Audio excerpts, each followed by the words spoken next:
Welcome back, friends. Up till last session, we were talking about the steps in personal selling process. And just to reiterate those steps, we talked about generating leads, qualifying prospect, knowledge acquisition, sales presentation, handling objections, sales closing and follow-ups. And we ended up with this note that follow-up is not a simple small term. Now, I would try to emphasize upon that what actually we do or how these steps are executed. I have mentioned brief details about those, passing remarks on how generating leads, what does that mean basically when I referred to sources and reaching to the sources. But once you have gone through that, you go for a pre-call planning kind of a thing, and then this is where you are preparing for materializing the sales or going through the sales process. So, look at these subsequent stages or subsequent part of discussion with respect to practical preparation on your sales process, personal selling process. And I will keep on reminding you of the fact that it is a communication exercise. Now, just on the lighter side, if you would have travelled on trains or buses, definitely pre-COVID period it was very common, now it is getting started once again. And when you sit, you are sitting in a train or a bus in daytime journey, you find someone entering and selling some products. Have you noticed that how this person actually gains attention? He might start singing something, he might start banging on the roof of the bus or let us say wall of the train compartment. He gains attention, he makes eye contact, he smiles at you, he charms you, he is inquisitive about what you are thinking, he touches the right chord. I was travelling in a bus and suddenly, and it's long time back, but I still remember that, because that gave me a lesson, a very important lesson related to personal selling. And one important thing which I realized that day was that however small the product is, the effort must be intense, because otherwise you will not be able to generate that kind of a communication and customer loyalty which we are looking for. This person enters, bangs upon the roof of the bus, and then he says that who is there in this bus who has not felt toothache, for example. Now, he started from toothache actually. That implied that he is selling something related to toothache, but kind of you never know. No one could raise the hand, because almost everyone passes through toothaches some part of their time, some part of their lives. And then he says, who are the people who have not contacted dentists? Many of those did not, but most of the times many people sitting around, they say that yes, one or the other time they would have gone to dentist actually. And then he started structuring an image of going to dentist, that painful process and so on in front of you, and that language was in such a flow, the words were so emphasizing that you actually felt like listening to this person and kept on paying attention to what he says. And then he says that the teeth are the most important asset of your life, because teeth enable you eating your food of choice up till the end of your life and so on. And you must have good teeth up till the end of your life. Well, who wouldn't agree? And just before that, I was deliciously savoring upon a toffee and a chocolate, and he made me conscious of the fact that I shouldn't have been doing that basically, because he did not know what I was doing just before that, but I was conscious of the fact. And suddenly he said that to care about your teeth, you must have an effective tooth powder. and the price was so low and his methodology was so strong, and then he offered a guarantee as well. He put up his mobile number there, that in case of anything which he promises and doesn't materializes, you can contact him. Although all of us are sure that you would not be contacting him for 30-40 rupees or so, but he gave you that mobile phone as an assurance, and he was taking you from this side to that side in terms of emphasizing upon the need of such kind of an important product which you are not having with you, and then that product can definitely would do good to almost whole of your family. And then you see, you do not care about yourself, but everyone cares about their family, and he is drawing your attention towards that kind of fact. You see, this narrative gives us 3-4 important insights. One which we have been discussing about personal selling, the other which we have seen in relation to the steps associated with as far as the personal selling process goes. So, some of the steps definitely they are catered through by this narrative. Most important element of personal selling, that is communication, basically introduction of brand, making customers aware of that particular kind of a brand, however insignificant it is, and then intensity associated with sales and generating a customer connect. Again, even if the customers, they do not care about the kind of price you are asking for, it can be low. So, that is the perspective which personal selling actually offers you. And when you prepare for pre-call planning, that is the moment when you decide. So, I asked this guy later on, I asked him that how do you prepare for this kind of a sales pitch actually. So, he says that I keep on watching people boarding on the bus, and then I look at that during this particular hour, these kind of people depending upon what kind of apparels they are wearing, what kind of suitcases they are carrying, So, he puts up a frame of types of customers who would be found in this journey, and then he initiates a particular kind of a perspective around his narrative. So, many a times he starts from dentists, many a times he starts from kind of village environment, because if a lot many people who resemble as if they are staying in village as far as their appearance goes. So, he generates a narrative around that basically. Now, this can be replicated, or this understanding can be replicated in almost all pre-call planning, that what do you want to accomplish? Definitely we want to accomplish sales, it is an obvious answer, but what kind of sales volume?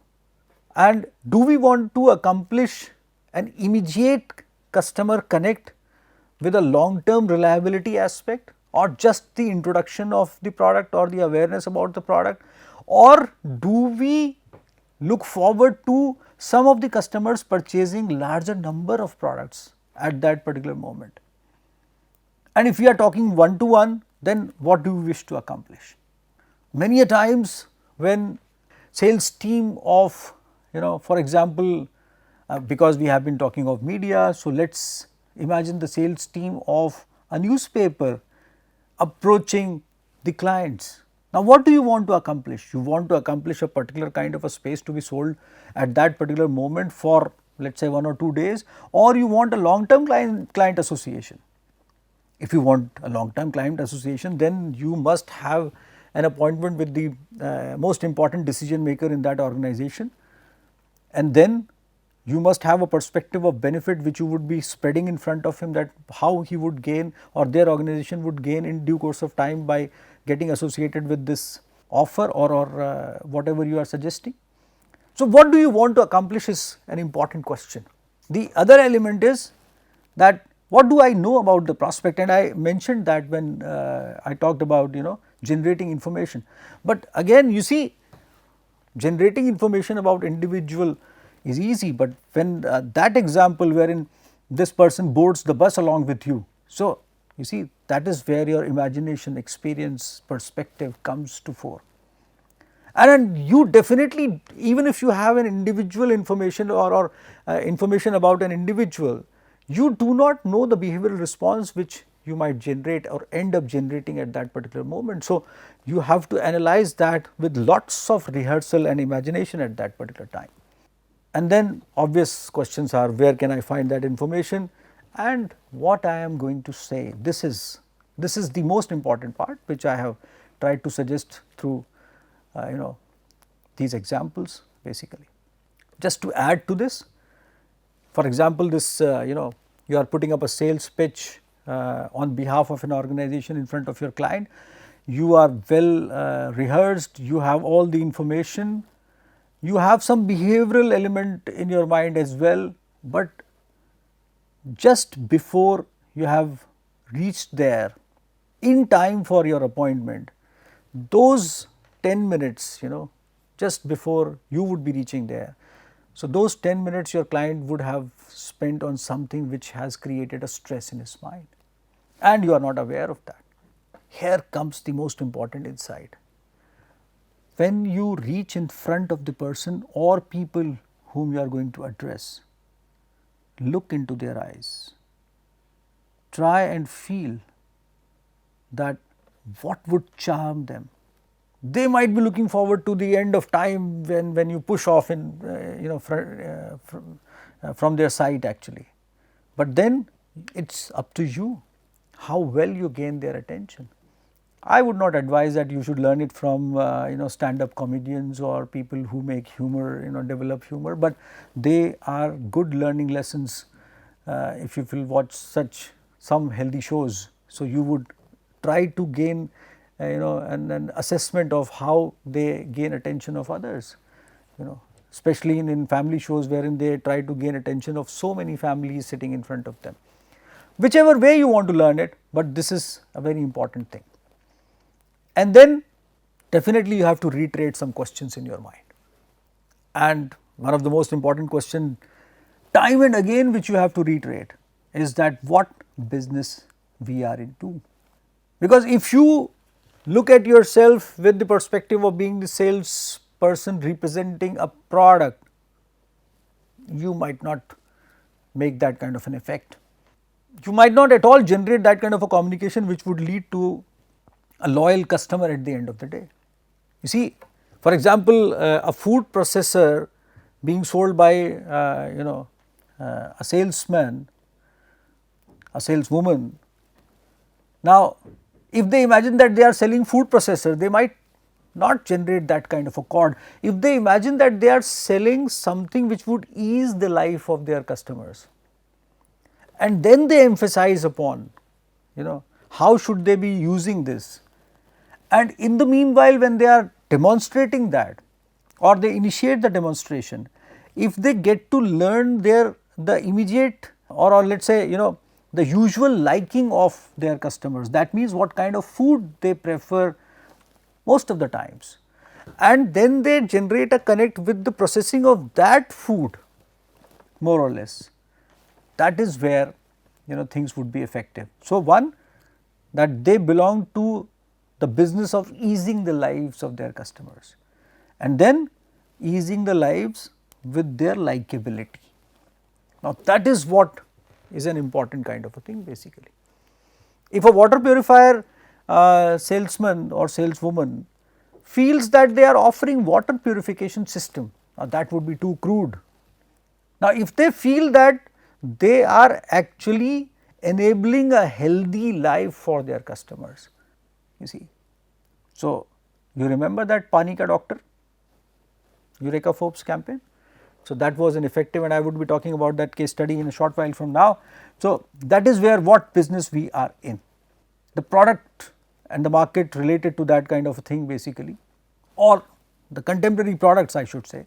And you see, who handles purchase process, that is who is the biggest influencer. If you are going to a family, who is the influencer? If you are going to an organization, who is the influencer? And is he taking part in that demonstration or discussion basically? If he is not there, then definitely there would be 2-stage or 3-stage kind of a materialization of sales, which would be difficult if somehow some competitor also comes in. Make sure that you are meeting the decision maker most of the times, or let us say it is not more than 2 stages. And then you see how often the purchase is made.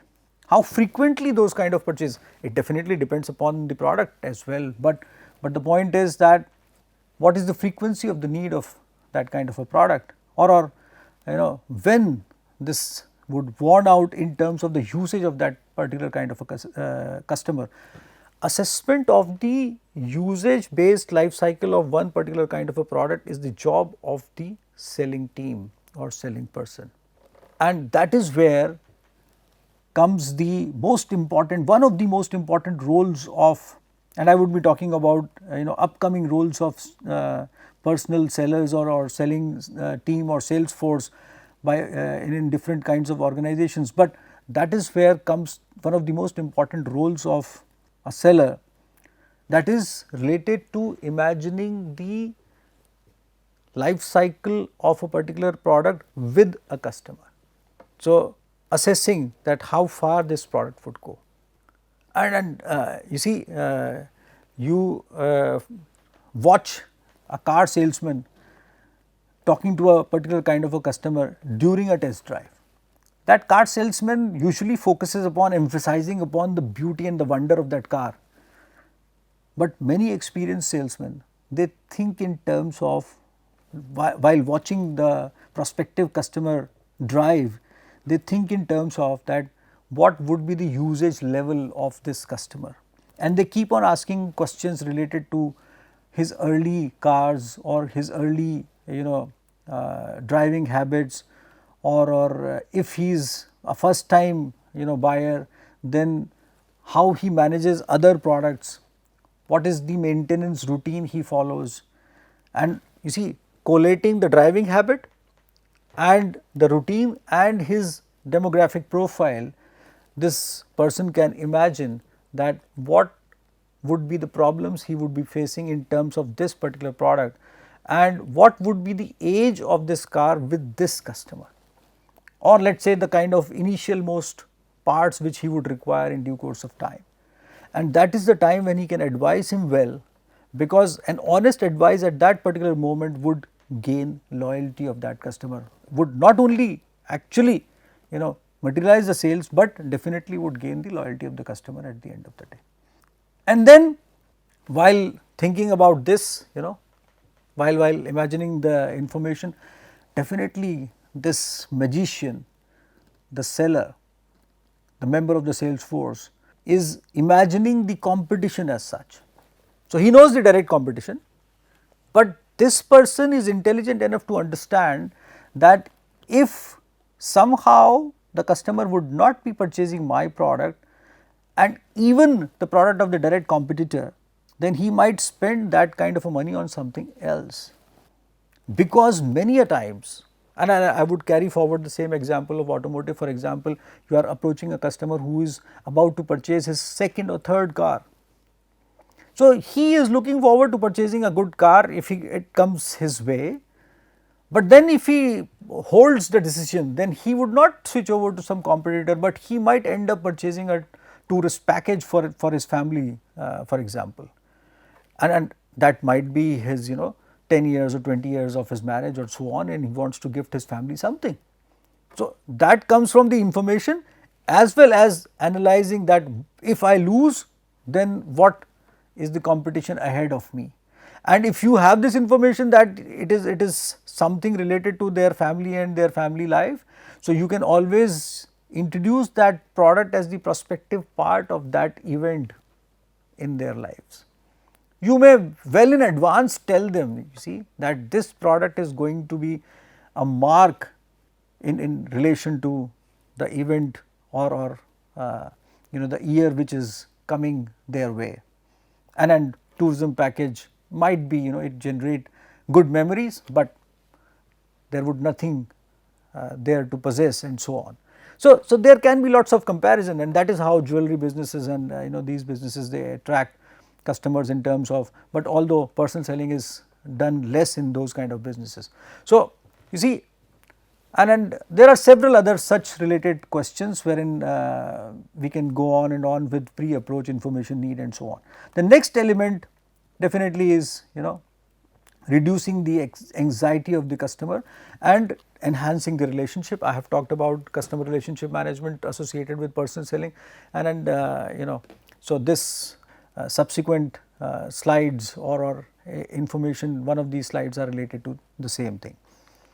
Now, just to summarize what we have talked about up till now, you see, when we are going through the process, or let us say structuring the process of personal selling, we are looking at the actionable steps, and those actionable steps are related to planning, deciding upon how would you approach the prospect, what would you say, how would you compare, how would you put up that thing in terms of generating a need in front of that prospect.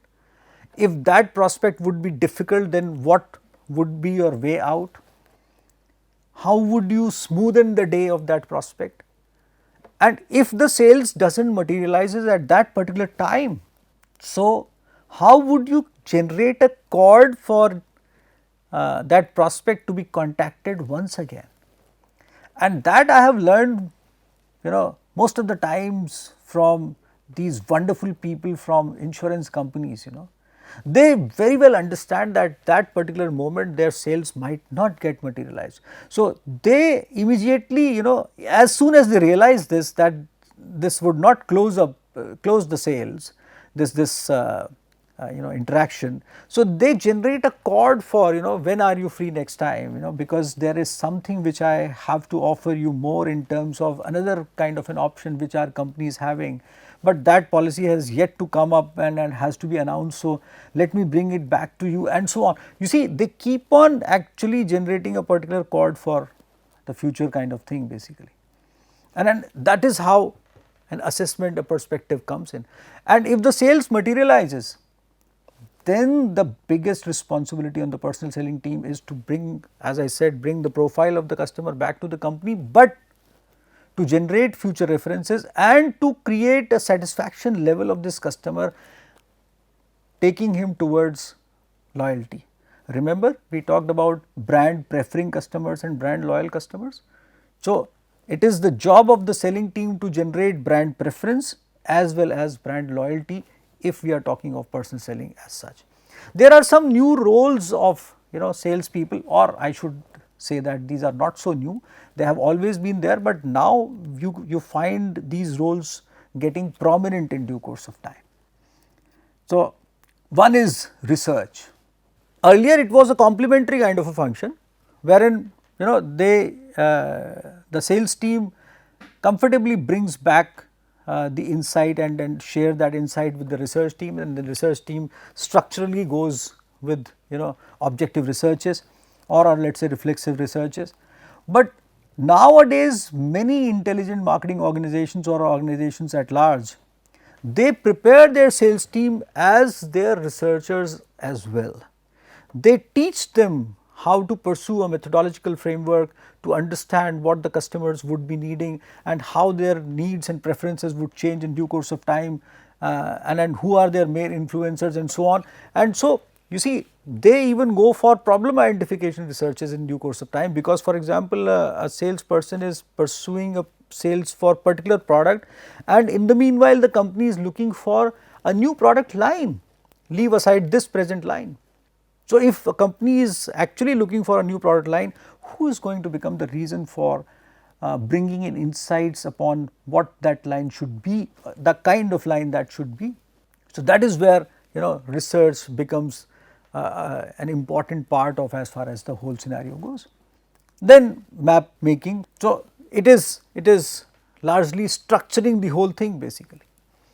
Now, you see, these, as I said, these are integrating thought processes, integrative functions, where this magician actually has this insight of connecting all the dots, guiding.